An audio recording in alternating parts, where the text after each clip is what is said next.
하나님 말씀은 출애굽기 4장 18절에서 31절까지 우리 함께 읽겠습니다. 출애굽기 4장 18절에서 31절까지입니다. 모세가 그의 장인 이드로에게로 돌아가서 그에게 이르되 내가 애굽에 있는 내 형제들에게로 돌아가서 그들이 아직 살아 있는지 알아보려 하오니 나로 가게 하소서. 이드로가 모세에게 평안히 가라 하니라. 여호와께서 미디안에서 모세에게 이르시되 애굽으로 돌아가라. 내 목숨을 노리던 자가 다 죽었나니라. 모세가 그의 아내와 아들들을 나귀에 태우고 애굽으로 돌아가는데 모세가 하나님의 지팡이를 손에 잡았더라. 여호와께서 모세에게 이르시되 내가 애굽으로 돌아가거든 내가 내 손에 준 이적을 바로 앞에서 다 행하라. 그러나 내가 그의 마음을 완악하게 한즉 그가 백성을 보내주지 아니하리니 너는 바로에게 이르기를 여호와의 말씀에 이스라엘은 내 아들 내 장자라.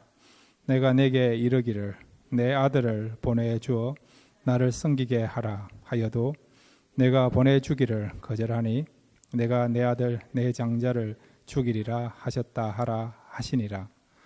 모세가 길을 가다가 숙소에 있을 때에 여호와께서 그를 만나사 그를 죽이려 하신지라. 십보라가 돌칼을 가져다가 그의 아들의 표피를 베어 그의 발에 갖다 대매 이르되 당신의 참으로 내게 피난편이로다 하니 여호와께서 그를 놓아 주시니라. 그때에 십보라가 피난편이라 함은 할례 때문이었더라. 여호와께서 아론에게 이르시되 광야에 가서 모세를 맞으라 하시매 그가 가서 하나님의 산에서 모세를 만나 그에게 입맞추니 모세가 여호와께서 자기에게 분부하여 보내신 모든 말씀과 여호와께서 자기에게 명령하신 모든 이적을 아론에게 알리니라.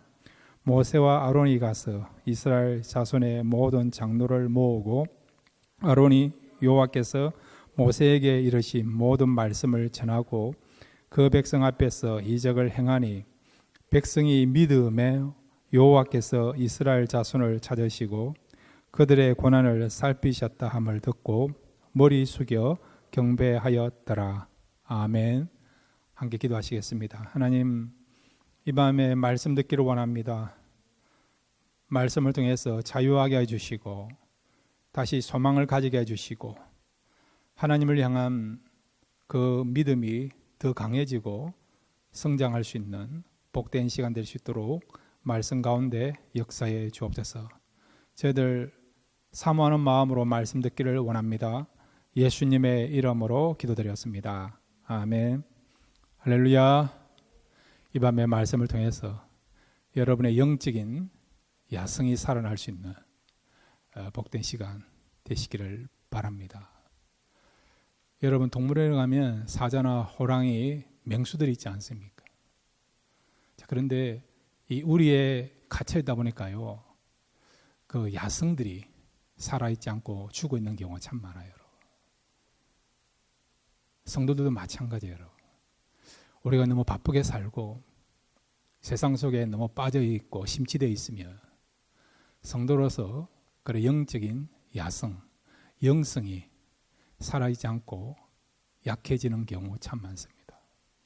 예배는 영적인 야성, 영성을 회복하는 시간입니다.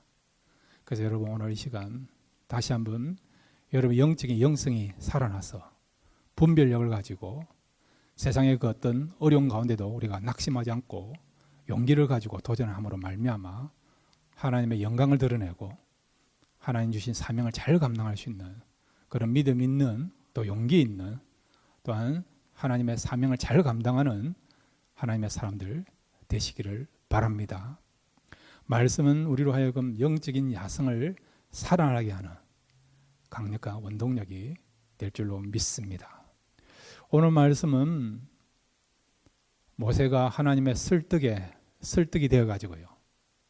결국 지금까지는 고집 피우면서 못 갑니다 5번 거절하였는데 그랬던 모세가 하나님의 집요한 그런 설득에 설득이 되어 가지고 그의 가족들과 함께 애굽으로 돌아가는 내용이에요.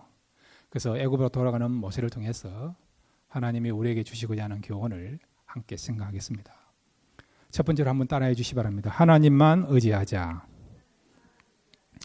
출애굽기 4장 20절 같이 읽겠습니다. 시작. 모세가 그의 아내와 아들들을 나귀에 태우고 애굽으로 돌아가는데 모세가 하나님의 지팡이를 손에 잡았더라. 아멘. 모세가 40년 만에 애굽으로 돌아가게 됩니다. 애굽으로 돌아갈 때에 그의 손에 무엇을 잡았습니까? 지팡이를 잡았어요. 여러분. 지팡이를 잡았다는 것은 이 지팡이에 굉장한 미닝이 있다는 거죠. 모세가 잡고 있는 지팡이는 어떤 지팡이입니까? 원래는 양을 치던 지팡이죠. 양들을 인도하고 또 양들을 끌어오고 또 때로는 높은 곳에 올라갈 때 이렇게 디딜목이 되는 그런 것이 지팡이였어요. 여러분. 이 지팡이를 여러분 목자라면 누구든지 가지고 있는 평범한 지팡이입니다. 평범한 지팡이. 그랬던 지팡이인데 모세가 호렙산에서 하나님을 만났죠. 하나님을 만나고 난 뒤에 이 지팡이는 어떤 지팡이가 되었습니까? 평범한 지팡이가 아니고요. 특별한 비범한 지팡이가 되었죠. 이 지팡이를 던지니 어찌 됐습니까? 지팡이였는데 뱀이 되고 뱀이 되었던 그 지팡이를 또 잡으니까 또 원래 지팡이로 돌아오고 나중에 보면 이 지팡이를 가지고 나일 강물을 가르쳤더니 나일 강물이 어떻게 해요? 피로 변하게 되고 나중에 어떻게 됩니까? 홍해 앞에서 지팡이를 내밀었더니 어떻게 해요? 홍해가 갈라지고 또 광야길을 가는 가운데 물이 필요하지 않습니까? 그래서 백성들이 목말라가지고 아우성치면서 원망하지 않습니까? 우리를 죽이려고 여기까지 인도했냐라고 모세를 향하여 하나님을 향하여 원망했죠. 그럴 때 모세가 어떻게 해요? 그 지팡이를 가지고 반석을 가르쳤더니 그 반석에서 물이 나오게 하는 그런 능력이 나타나는 통로가 된 것이 지팡이인 것을 알고 있지 않습니까? 그 다음에 여러분 출애굽기 17장에 보면 아말렉과의 전투에서 이스라엘 백성들이 최초로 치룬 전투가 아말렉과의 전투예요. 여러분. 첫 번째 여러분 전투는 중요하지 않습니까? 그만큼 앞으로 전쟁을 치러야 되는데 그 전쟁을 치를 때마다 큰 원동력이 되고 용기를 줄 수 있고 힘을 줄 수 있는 것이 첫 번째 전투 아닙니까? 우리 인생에 대해서 첫 번째 단추, 첫 단추를 끼우는 게 얼마나 중요합니까? 첫 번째 우리가 하는 것이 얼마나 중요합니까, 여러분? 그런데 이 첫 번째 전투를 할 때 어떻게 승리했죠? 모세가 지팡이를 잡고 하늘을 향하여 기도했더니 어떻게 해요? 이 전쟁에 승리한 거 여러분 알고 있지 않습니까? 그러니까 전쟁에 있어서 승리케 하는 원동력이 된 그런 것이 또 지팡이인 것을 우리가 알고 있지 않습니까? 이거 말고도 여러분 모세가 40년간 이스라엘 백성들과 함께 광야를 지난 데 있어서 그때그때마다 하나님의 강력한 능력의 역사가 나타났던 그 통로가 된 것이 바로 지팡이라는 것을 우리가 알고 있지 않습니까? 그런데 모세가 지금 애굽으로 들어갈 때에 무엇을 잡았다고요? 지팡이를 지금 잡고 들어간 거예요. 그럼 이 지팡이는 어떤 의미입니까? 바로 하나님과 함께하는 그런 삶을 말하는 거고 이 지팡이는 또 어떤 의미를 갖고 있습니까? 하나님의 능력을 나타내는 하나님의 능력이 나타날 수 있는 하나님의 능력을 보여주는 그런 강력한 통로가 되는 그것을 지금 지팡이라고 말씀하고 있는 거죠. 그러니까 지팡이를 잡고 갔다는 것은 바로 하나님의 능력을 내가 사모하고 그 능력에 의하여서 살겠다. 사명을 감당하겠다. 그런 심정을 가지고 지금 모세가 지팡이와 함께 애굽으로 들어가게 된 것을 보게 됩니다. 자, 그런데 여러분 모세가 어떻게 해서 지팡이를 가지고 애굽으로 들어갑니까? 사람들은 나름대로요 무기가 있어요. 무기. 말을 잘하는 사람은 말이 무게예요, 여러분. 어떤 사람은 설득을 잘해요, 여러분. 어떤 사람은 지혜가 있어요, 여러분. 어떤 사람은 행동이 빨라요, 여러분. 순발력이 좋은 사람이 있습니다. 어떤 사람은요, 굉장히 어떤 분석을 잘 분석을. 어떤 사람은 인맥이 좋아요. 이런 것들이 또 우리의 삶에 있어서 중요한 무기가 되지 않습니까? 그런데 무엇에 있어서 지금 이 하나님의 일을 감당하는 데 있어서 무기로 삼은, 힘의 원동력으로 삼은 것이 무엇입니까? 지팡이란 지팡이에요. 왜 모세가 지금 지팡이를 들고 애굽으로 들어갑니까? 자, 여러분, 우리 출애굽기 4장 17절과 16절을 같이 읽겠습니다. 시작.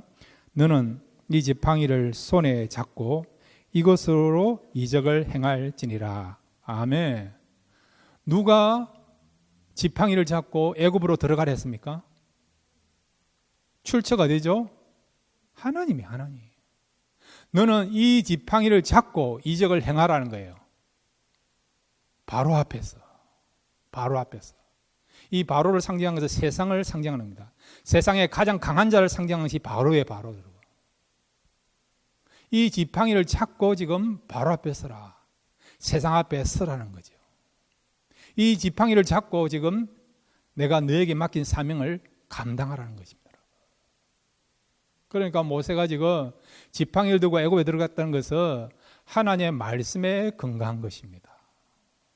하나님의 말씀에 근거했다는 것은 하나님을 능력의 통로로, 능력의 그런 어떤 핵심으로 삼고 그가 지팡이를 잡고 애굽에 들어갔다는 것이죠. 사랑하는 성도 여러분, 여러분이 처음 하는 일이라 하더라도, 힘든 일이라 하더라도 하나님의 그런 말씀을 붙잡고 나가시기를 바랍니다. 그리고 하나님의 능력을 의지하며 나가시기를 바랍니다. 그러면 하나님이 도와주셔서 여러분의 인생이 하나님 앞에 귀하게 쓰임받고 사명을 감당하고 아름다운 열매를 맺고 영향력을 나타낼 수 있는 하나님의 사람들이 될 줄로 믿습니다. 자, 여러분, 모세를 한번 생각해 보세요. 애굽에 가는 거하고 그냥 미디안 강야에 있는 거하고 어느 것이 더 편하겠습니까? 어느 쪽이 더 부담감이 덜 하겠습니까? 그냥 미디안 강야에 있으면 되는 거 아닙니까? 먹을 거 있고 또 해야 될 일 있고 가족원도 있고, 여러분. 편한 쪽을 택한다면 여러분 미디안 강야에 있으면 되는 거예요, 여러분. 부담감도 덜 하죠, 여러분. 그런데 애굽에 간다는 것은 여러분 아직도 죽음이 그의 앞에 도사리고 있는 가운데 있습니다. 과거에 그런 어떤 모세를 죽이려고 했던 바로가 죽었다 하더라도 역사 기록에 모세에 대한 기록이 남아있다 한다면 얼마든지 그것이 발각되면 드러나면 모세가 또 죽을 수 있는 거예요, 여러분. 요즘은 여러분 범죄를 저지르면 공소시효가 있잖아요, 여러분. 그 당시에는 공소시효가 있는 게 아니에요. 비록 40년이 지난다 하더라도 얼마든지 딱 기록 보니까 과거에 40년 전에 모세가 우리 애굽 사람을 죽였구나. 이 사람이 우리 애굽 사람을 죽인 장본인이다. 그러면 얼마든지 그 기록을 근거로 해서 모세가 죽을 수도 있는 거예요, 여러분. 그러니까 모세가 애굽에 간다는 것은 죽음이 도사리고 있는 그 현장으로 들어간다는 겁니다. 그리고 여러분, 백성들을 설득한다는 것이 쉽지가 않아요, 여러분. 이스라엘 백성들이 얼마나 컴플레인을 잘하는 사람들입니까? 불평과 원망을 토해내는 사람이 이스라엘 사람들 아닙니까? 또 이스라엘 사람들은 돌 던지기를 잘하자. 말이 자기들이 원하는 대로 안 되면 돌을 던지는 사람들 아닙니까? 그런 사람이 이스라엘 사람들이에요, 여러분. 지금도 이스라엘 사람들을 보면 맞고는 가만히 안 있는 사람이 이스라엘 사람들 아닙니까? 지난주 보면 이란이 미사일을 이렇게 이스라엘에다가 폭격했죠. 그랬더니 이스라엘 가만히 있습니까? 오히려 대갚아주지 않습니까? 그만큼 이스라엘 사람들 기질이 보통 사람들이 아니에요. 맞고 있는 그런 사람들이 아니에요. 한 대 맞으면 두 대를 때릴 수 있는 그만큼 그런 어떤 용기가 있고 배짱이 있는 가감성이 대단한 그런 민족이 이스라엘 백성들입니다. 그런 백성들을 설득한다는 거, 그런 백성들 이끈다는 거 쉬운 일이 아니에요, 여러분. 근데 모세는 어떻게 합니까? 하나님의 말씀을 순종하게 하여 지팡이 들고 가지 않습니까? 그가 가는 길이 쉬운 일이 아니죠, 여러분. 죽음의 길이고 어려운 길이고 얼마든지 원망을 들을 수 있는 길이고 실패로 끝날 수 있는 힘든 길이에요. 힘든 길. 그런데도 모세는 결국 하나님의 말씀에 설득이 되어서 순종하며 애굽으로 내려가지 않습니까? 갈 때 무엇을 붙잡고 그가 갔습니까? 지팡이죠. 바로 하나님을 의지하고 하나님 말씀 붙잡고 애굽에 내려가게 되게 된 거예요. 그랬더니 결국 어찌 되었습니까? 하나님 주신 사명을 잘 감당하게 된 것을 보게 되죠. 우리도 마찬가지예요, 여러분. 우리가 쉬운 길로 갈 수도 있지만 살다 보면 인생길이 다 쉬운 길로 갑니까? 아니지 않습니까? 고난의 길, 역경의 길, 눈물 나는 길, 또는 슬픔을 당하는 길도 있고 오해받는 길도 있고 핍박을 받는 경우도 있고 상처받는 길도 있지 않습니까? 그래도 하나님이 가라고 하시니까 네가 가야 된다, 네가 그 일을 해야 된다, 그렇게 말씀하셨기 때문에 내게 주어진 고유의 절대적인 사명이기 때문에 우리가 싫어도 힘들어도 가야 되는 길이 있지 않습니까, 여러분? 그럴 때 여러분 무슨 근거를 가지고 무슨 힘을 가지고 사명의 길로, 고난의 길로, 힘든 길로 나가겠습니까? 그럴 때 모세처럼 하나님께서 주신 그 지팡이를 붙잡고 나가시기를 바랍니다. 모세가 하나님 지팡이를 잡은 것은 하나님의 말씀을 붙잡은 것이고 하나님의 능력을 붙잡고 나가는 것입니다. 그러므로 모세가 그렇게 붙잡고 나갔더니 그의 삶이 영적으로도 성공하게 되고 귀하게 쓰임받고 이스라엘 역사에 있어서 가장 위대한 선지자로 인정받고 또한 백성들을 구원하는 일에 큰 공을 세운 아름다운 그런 삶을 사는 사람으로 평가받는 것처럼 저와 여러분의 남은 생애도 하나님의 말씀 붙잡고 또 하나님의 능력을 의지하고 나아가시면 하나님이 도와주심으로 여러분의 가는 길이 승리하게 되고 사명을 감당하게 되고 하나님께 영광 돌릴 수 있는 그런 길이 될 줄로 믿습니다. 날마다 하나님의 능력의 손, 능력의 지팡이를 붙잡고 나갈 수 있는 저와 여러분 되시기를 바랍니다. 두 번째로 여러분 애굽에 내려가는 모세를 통해서 우리에게 주시고자 하는 귀한 교훈이 있습니다. 한번 따라해 주시기 바랍니다. 아들의 피만이 우리를 살릴 수 있다. 예, 먼저 우리가 요한일서 1장 7절을 함께 읽겠습니다. 요한일서 1장 7절입니다. 시작. 그가 빛 가운데 계신 것 같이 우리도 빛 가운데 행하면 우리가 서로 사귐 있고 그 아들 예수의 피가 우리를 모든 죄에서 깨끗하게 하실 것이요. 아멘. 누구의 피만이 우리의 모든 죄를 깨끗게 한다고요? 하나님의 아들 예수의 피만이. 하나님 보내신 그 아들의 피만이 우리의 죄를 사하고 우리를 깨끗게 한다는 것입니다. 자, 그런데 이런 구속사의 그런 진리가요, 오늘 본문에 나와요, 여러분. 자, 여러분 출애굽기 4장 24절부터 26절을 보면 하나님께서 귀한 사명을 가진 모세를 죽이려고 하는 내용이 나옵니다. 이거는 깜짝 놀랄 내용이에요, 여러분. 하나님이 모세를 5번에 설득시켰잖아요. 그러면 설득시킨 이유가 모세를 죽이려고 설득시켰느냐? 우리가 의문을 가질 수 있는 그런 내용이에요. 자, 출애굽기 4장 24절에서 26절을 같이 읽겠습니다. 시작. 모세가 길을 가다가 숙소에 있을 때에 여호와께서 그를 만나사 그를 죽이려 하신지라 십보라가 돌칼을 가져다가 그의 아들의 표피를 베어 그의 발에 갖다 대며 이르되 당신은 참으로 내게 피남편이로다 하니 여호와께서 그를 놓아 주시니라. 그때에 십보라가 피남편이라 함은 할례 때문이었더라. 아멘. 모세가 지금 가족들과 함께 애굽으로 내려가는 길입니다. 중간에 하룻밤을 머물렀어요. 숙소에 머물러 있는데 그때 하나님이 나타나가지고 모세를 죽이려고 하는 것입니다.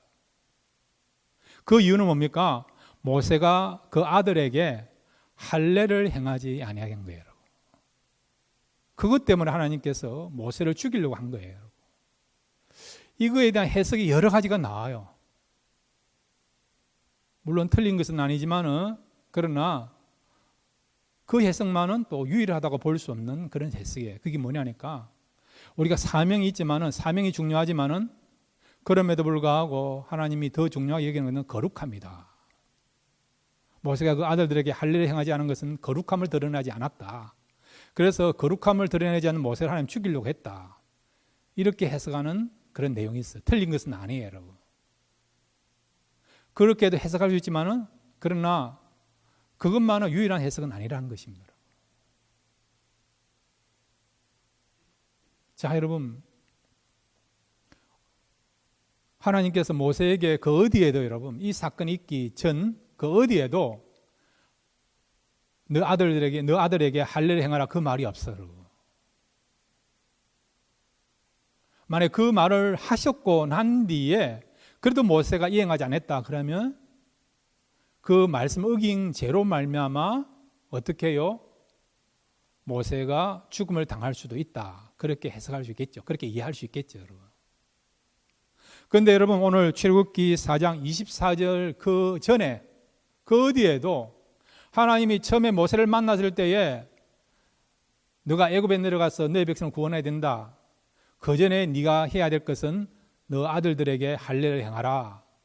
그렇게 말씀하셔야 되는데 그런 말씀이 없어요.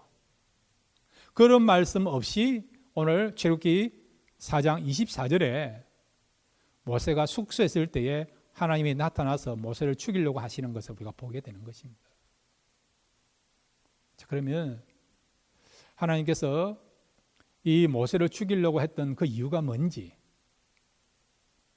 자, 오늘 본문에 보면 나중에 그 십보라가요, 모세 아내 십보라가 남편 모세가 아들의 할례를 행하지 않은 것을 알고 영적인 깨달음을 가지고요, 영적인 그런 어떤 지각을 가지고 신약적으로 말하면 성령의 음성을 듣고 즉각적으로 어떻게 합니까? 아들의 그 표피를 잘랐어요. 자른 그 표피를 모세의 발에다가 어떻게 해요? 갖다 대게 되었죠. 표피를 갖다 대는 것은 여러분 어떤 의미입니까? 모세의 발에다가 피를 갖다 대었다. 피를 발랐다. 그런 의미라는 것입니다. 할례가 무엇입니까? 이스라엘 사람들은 어린아이가 태어나면, 특별히 남자아이가 태어나면 8일째 행하는 예식이 할례 아닙니까? 할례. 요즘 말로 하면 포경수세예요. 포경수세. 이것은 언약의 백성이다. 그걸 상징하는 것입니다.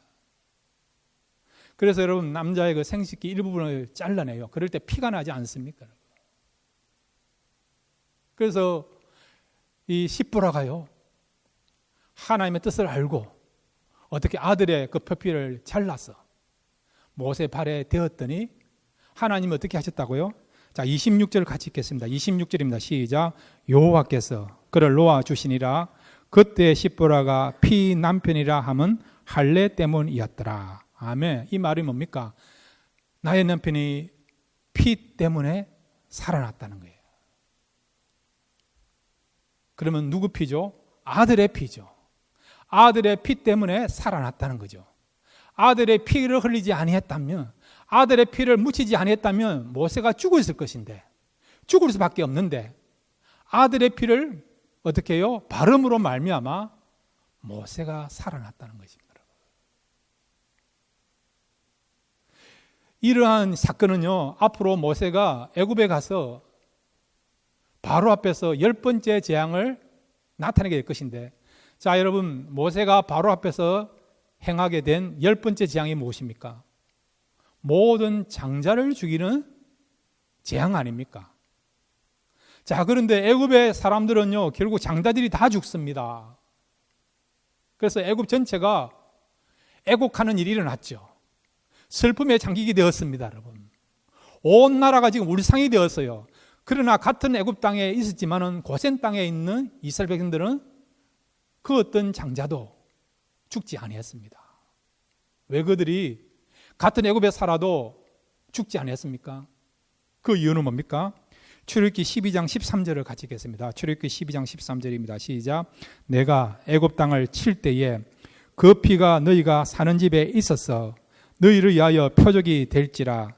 내가 피를 볼 때에 너희를 넘어가리니 재앙이 너희에게 내려 멸하지 아니하리라. 아멘. 자, 여러분, 하나님께서 이스라엘 백성들에게는 살 수 있는 길을 열어주었습니다. 죽음의 천사들이 집집마다 방문할 때에 문설주에 피를 바르면 그것은 무슨 피입니까?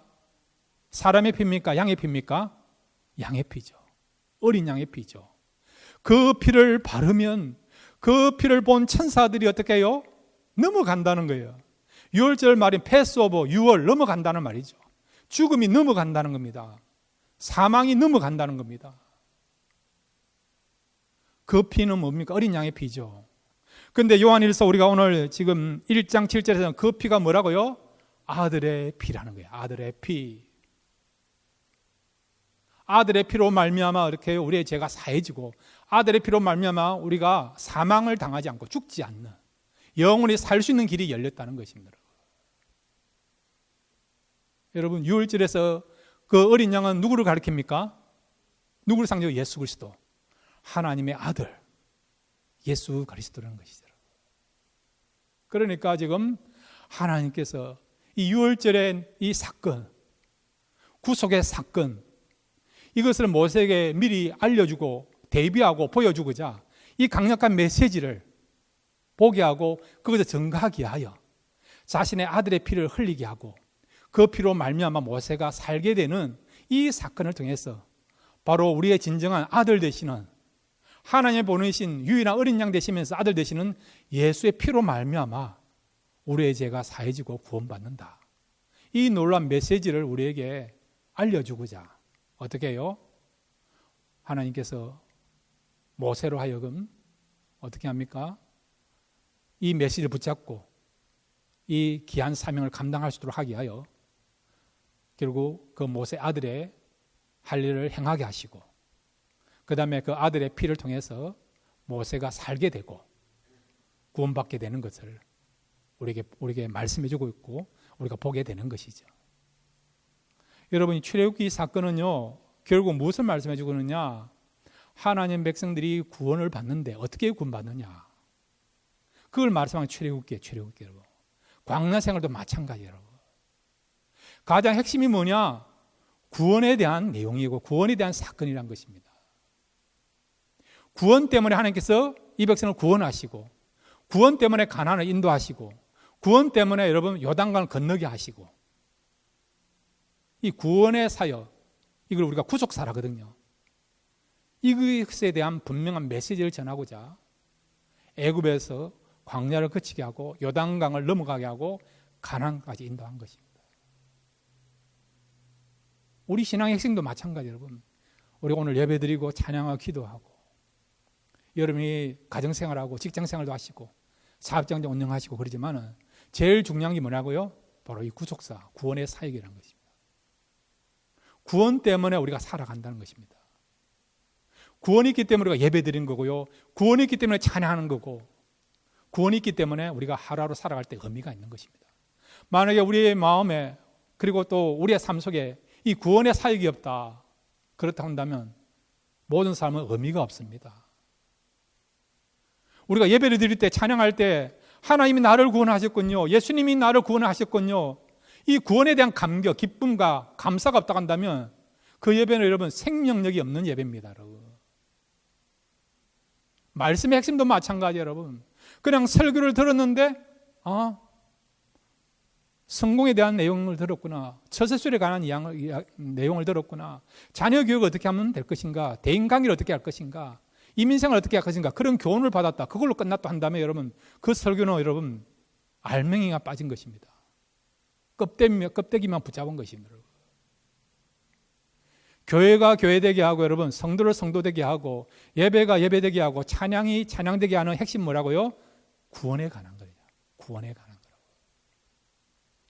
구원에 대한 진리가 선포되고 거기에 대한 분명한 믿음이 있고 확신이 있고 기쁨이 있고 감사가 될 때 교회에 사는 모든 사역과 모든 예배에 의미가 있고 가치가 있다는 것입니다. 우리가 봉사할 때도 마찬가지예요, 여러분. 구원에 대한 감사와 기쁨을 가지고 봉사해야 된다는 것입니다. 그거 없이 그냥 주어진 사명이니까, 직분 때문에 여러분. 지금부터 지금까지 계속 해왔으니까. 그러나 타성적으로 봉사하고 섬기면요, 그 봉사와 사역에 있어서 기쁨도 없고 감사도 없고 의미가 없습니다. 그런데 주님이 나를 구원하셨구나. 그 구원의 은혜가 너무 크구나. 대단하구나. 감격스럽구나. 그런 구원에 대한 우리가 기쁨과 감사와 감기를 가지고 살아가면요, 우리가 하는 모든 사역과 봉사 가운데 기쁨이 있고 열매가 있고 확신이 있고, 그리고 어떠한 지치지 않습니다. 우리는 인간이기 때문에 지쳐요, 여러분. 영적으로도 지치고 마음적으로도 지치고 육체적으로 지칩니다. 그렇지만 여러분, 구원의 기쁨, 구원의 감격이 있으면 영적으로도 지치지 않고 마음적으로도 지치지 않고 얼마든지 육체적인 그런 연약함을 뛰어넘을 수 있는 그런 중요한 진리가 되는 것이 구원에 대한 진리이고 구원에 대한 기쁨이고 구원에 대한 감사인 것입니다. 사랑하는 성도 여러분, 날마다 아들의 피만이 우리를 구원할 수 있고 예수의 피만이 우리를 하나님의 자녀되게 하고 우리의 죄를 살 수 있는 것을 알고 날마다 주님의 피를 통해서 구원받은 것에 감사하며 그리고 이 구원에 대한 감격을 잊지 않고 살아갈 수 있는 주의 백성들 다 되시기를 바랍니다. 세 번째로 여러분, 이 모세가 이제 애굽으로 내려가죠. 이 내용을 통해서 우리에게 주시기 위한 귀한 교훈이 있습니다. 한번 따라해 주시기 바랍니다. 순종하면 길을 만드신다. 예, 그렇습니다, 여러분. 힘든 길이라 하더라도, 때로는 하기 싫은 일이라 하더라도 순종하면 하나님께서 길을 만들어 주십니다. 자, 오늘 출애굽기 4장 29절에서 31절 보면 모세가 하나님의 명령을 붙잡고 애굽에 내려가서 백성들의 지도자를 만나서 하나님의 말씀을 전하고 그가 왜 왔는가 그 사명을 전했더니 반응이 나오죠. 4장 29절에서 31절입니다. 시작. 모세와 아론이 가서 이스라엘 자손의 모든 장로를 모으고 아론이 여호와께서 모세에게 이르신 모든 말씀을 전하고 그 백성 앞에서 이적을 행하니 백성이 믿으며 여호와께서 이스라엘 자손을 찾으시고 그들의 고난을 살피셨다 함을 듣고 머리 숙여 경배하였더라. 아멘. 장로들이 모세의 말을 믿고 순종하기로 작정한 거예요, 여러분. 협력하기로 작정한 것입니다, 여러분. 백성의 지도자들이 협력하지 않으면 백성들의 마음을 움직인다는 것은 불가능하겠죠, 여러분. 백성들의 마음을 움직이기 위해서는 백성들의 지도자들의 마음을 움직여야 되고 그들로부터 동의를 얻어야 되는데 모세가 온전히 하나님께 순종하기로 작정하고 내려갔더니 백성의 장로들이 하나님을 믿고 모세가 하나님께로 부름받았던 것을 또 믿고 그대로 순종하게 되고 그 다음에 하나님께 경배하게 되는 그런 놀라운 결과가 나타나게 되는 것을 보게 되는 것이죠, 여러분. 그래서 우리가요 이사야 43장 19절을 보면 하나님께서는 우리에게 광야에서도 길을 내게 하고 사막에 강을 내린다 했습니다. 광야에 여러분 길을 낸다는 거예요. 길을 낸다는 거. 광야는 여러분 모래바람 불기 때문에 오늘 길이 있지만 내일 아침에 보면 길이 없는 곳이 광야예요.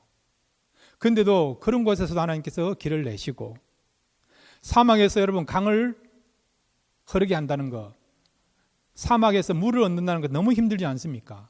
그런데도 하나님이 얼마든지 우리가 순종하면 사막에서도 살아갈 수 있도록 물을 얻게 해주신다는 그런 약속의 말씀을 해주고 있는 것입니다. 자, 그래서 우리가 신명기 30장 2절에서 4절 말씀 읽고 말씀을 마무리하겠습니다. 신명기 30장 2절에서 4절입니다. 시작. 너와 내 자손이 내 하나님 여호와께로 돌아와 내가 내게 명령한 것을 온전히 따라 마음을 다하고 뜻을 다하여 여호와의 말씀을 청종하면 내 하나님 여호와께서 마음을 돌이키시고 너로 긍휼히 여기사 포로에서 돌아오게 하시되 내 하나님 여호와께서 흩으신 그 모든 백성 중에서 너를 모으시리니 내 쫓겨간 자들이 하늘가에 있을지라도 내 하나님 여호와께서 거기서 너를 모으실 것이며 거기서부터 너를 이끄실 것이라. 아멘. 우리가 하나님 말씀대로 청종하고 순종하면 흩어졌다 하더라도, 흩어진 자리가요 지구 끝이라 하더라도 하나님은 얼마든지 불러 모아 주신다는 것입니다. 회복해 주신다는 것입니다. 그러므로 사랑하는 성도 여러분, 우리가 순종하면 하나님이 길을 만드시고 새롭게 하시고 도와주시는 은혜로 말미암아 여러분 남은 생애가 더 축복받고 귀하게 쓰임받는 그런 놀라운 역사가 나타나게 될 줄로 믿습니다. 순종함으로 하나님이 함께 하시는 큰 은혜와 역사를 경험할 수 있는 저와 여러분 되시기를 주님의 이름으로 축원드립니다.